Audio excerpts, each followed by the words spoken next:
Have you ever felt it? That leaden weight, not just in your limbs, but in your very soul. The world keeps spinning, demanding your attention, your energy, yet something inside you resists. You label it laziness. Society reinforces it. Get up, be productive, achieve. But what if that inertia isn't a moral failing? What if it's a symptom, a profound signal from a deeper part of yourself? Think back to the mystics of old, the hermits retreating to desolate landscapes, not always out of misanthropy. Often it was a necessary withdrawal, a stripping away of the superficial to confront something fundamental. They weren't lazy, they were engaged in a different kind of labor, an inner excavation. We live in an age of relentless external stimulation, a constant barrage of information, demands, expectations. Social media feeds our anxieties. The news cycles breed a low hum of unease. Our attention, once a precious resource, is fragmented, commodified. We're constantly giving, constantly expending. But what are we replenishing? Consider the concept of spiritual exhaustion. It's not about physical fatigue, though that can certainly be a consequence. It's a weariness of the spirit, a depletion of the inner reserves that give life meaning, purpose, and joy. Imagine a well that is constantly drawn from but never refilled. Eventually it runs dry. Think back to the mystics of old, the hermits retreating to desolate landscapes, not always out of misanthropy. Often it was a necessary withdrawal, a stripping away of the superficial to confront something fundamental. They weren't lazy, they were engaged in a different kind of labor, an inner excavation. We live in an age of relentless external stimulation, a constant barrage of information, demands, expectations. Social media feeds our anxieties. The news cycles breed a low hum of unease. Our attention, once a precious resource, is fragmented, commodified. We are constantly giving, constantly expending. But what are we replenishing? Consider the concept of spiritual exhaustion. It's not about physical fatigue, though that can certainly be a consequence. It's a weariness of the spirit, a depletion of the inner reserves that give life meaning, purpose, and joy. Imagine a well that is constantly drawn from but never refilled. Eventually it runs dry. Think of Viktor Frankl amidst the horrors of the Holocaust. He observed that those who had a why to live could endure almost any how. Their spirit, tethered to meaning, provided an inner resilience. But what happens when that why fades? When the relentless demands of existence overshadow any sense of inherent value?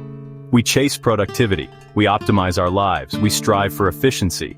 But often this pursuit is divorced from any deeper sense of purpose. We become cogs in a machine, relentlessly turning, but disconnected from the overall mechanism, let alone its ultimate aim. This disconnect is draining. It leaches the vitality from our being. Look at the rise of burnout. It's not merely about working too many hours. It's about a fundamental mismatch between the demands placed upon us and our capacity to find meaning and fulfillment in those demands. It's a soul-deep weariness that no amount of sleep can fully resolve. The ancient Greeks understood this. They spoke of Acedia, a state of listlessness, of not caring, a spiritual apathy.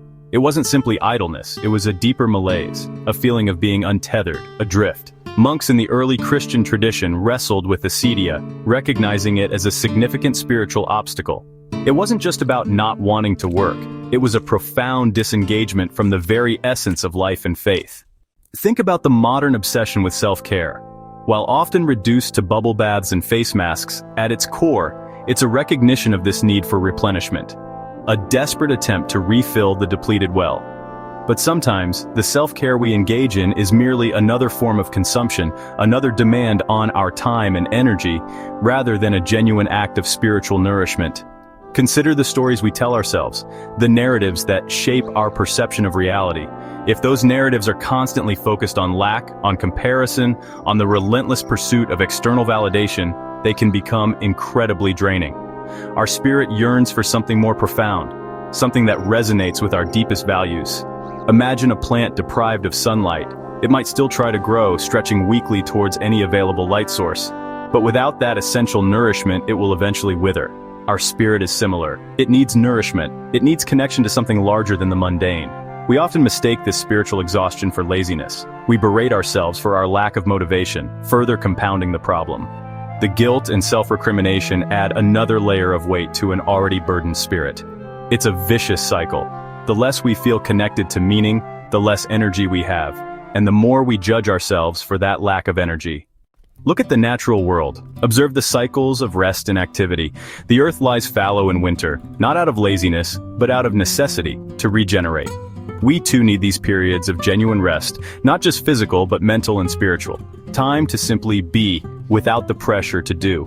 Think about moments in your own life when you felt truly alive. What were you doing? Often it wasn't necessarily something productive in the conventional sense. It might have been a moment of connection with nature, a creative endeavor, a deep conversation, an act of selfless kindness. These are the activities that tend to nourish the spirit. The relentless pursuit of happiness, as it's often portrayed in popular culture, can also contribute to spiritual exhaustion. Happiness becomes another goal to achieve, another pressure to perform. True contentment often arises not from the relentless pursuit of pleasure, but from a sense of inner peace, of alignment with our values, of connection to something meaningful. Consider the weight of unresolved emotions, unprocessed grief, unacknowledged anger, suppressed fears. These can act as a constant drain on our spiritual energy. They create a kind of internal friction, preventing us from moving forward with lightness and purpose. We live in a society that often devalues introspection. We are encouraged to look outward, to focus on external achievements. But true understanding, true resilience, often comes from looking inward, from taking the time to understand the landscape of our own inner world. Think about the power of ritual. Not necessarily religious rituals, but any practice that brings a sense of intention and meaning to our lives. A morning walk, a moment of quiet contemplation, a shared meal with loved ones. These small acts, performed with awareness, can help to ground us and replenish our spiritual reserves. The constant comparison fueled by social media can be particularly corrosive to the spirit. We are bombarded with curated images of other people's seemingly perfect lives, leading us to feel inadequate and fueling a sense of dissatisfaction with our own. This constant striving to measure up to an external ideal is exhausting. Consider the importance of beauty. Not just superficial aesthetics, but the beauty found in nature, in art, in acts of kindness. Engaging with beauty can be a powerful way to reconnect with a sense of wonder and awe, which can be deeply nourishing to the spirit. We often try to solve this feeling of inertia with more doing. We push ourselves harder, thinking that if we just achieve more, we will feel better. But if the underlying issue is spiritual exhaustion, this approach is akin to whipping a tired horse. It might yield temporary movement, but ultimately it leads to further depletion. Think about the concept of ikigai, the Japanese idea of finding your reason for being. It's the intersection of what you love, what the world needs, what you are good at, and what you can be paid for. When we live in alignment with our ikigai, our work and our lives feel more meaningful, and we are less likely to experience this deep spiritual weariness. The modern emphasis on individualism can also contribute to spiritual exhaustion. We are often encouraged to be self-reliant, to solve our problems on our own. While independence is valuable, a lack of genuine connection and community can leave us feeling isolated and unsupported, further draining our spiritual energy. Consider the power of forgiveness. Holding on to resentment and bitterness can be incredibly taxing on our spirit. Forgiveness, both of others and of ourselves, can be a liberating act, freeing up energy that was previously bound up in negativity. We often look for external solutions to internal problems. We seek validation from others, hoping it will fill the void within. But true spiritual nourishment comes from within, from connecting with our own inner wisdom, our own sense of purpose. Think about the importance of silence. In a world that is constantly clamoring for our attention, taking time for quiet contemplation can be profoundly restorative. It allows us to tune out the external noise and connect with our inner voice. The pressure to constantly be positive can also be exhausting. Denying or suppressing difficult emotions can actually amplify them in the long run. True spiritual well-being involves acknowledging and processing the full spectrum of human experience. Consider the role of nature. Spending time in natural environments has been shown to reduce stress and improve well-being. It can also help us to feel more connected to something larger than ourselves, fostering a sense of peace and perspective. We often underestimate the impact of our beliefs on our spiritual well-being. If our underlying beliefs about ourselves and the world are negative or limiting, they can create a constant sense of struggle and depletion. Think about the power of gratitude. Focusing on what we have, rather than what we lack, can shift our perspective and cultivate a sense of contentment. Gratitude can be a powerful antidote to the feeling of spiritual emptiness. The relentless pace of modern life often leaves us feeling disconnected from our bodies. We become disembodied minds, constantly striving and thinking. Reconnecting with our physical sensations through practices like mindfulness or yoga can help to ground us and restore a sense of wholeness. Consider the importance of play.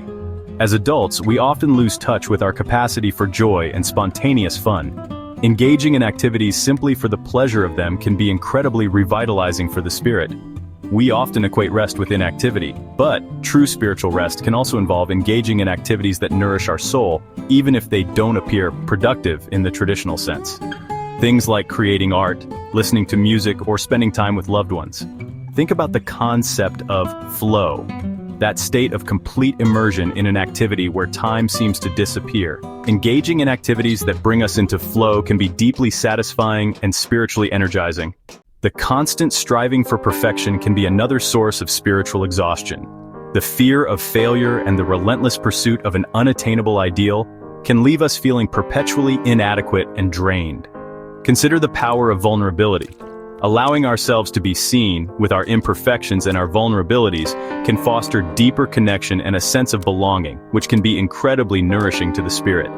We often try to control things that are ultimately beyond our control.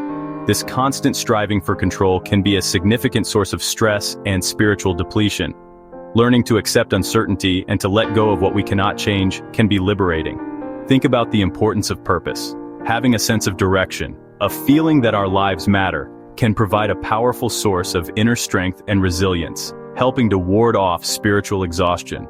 So perhaps that feeling of inertia isn't laziness. Perhaps it's your spirit whispering, or perhaps shouting for something more. For connection, for meaning, for rest. Not just the cessation of doing, but a deeper replenishment of being. What resonates with you in this? Have you felt this kind of deep weariness? What do you think might be the source of it in your own life? And more importantly, what small step could you take today not to be more productive, but to gently nourish your own spirit?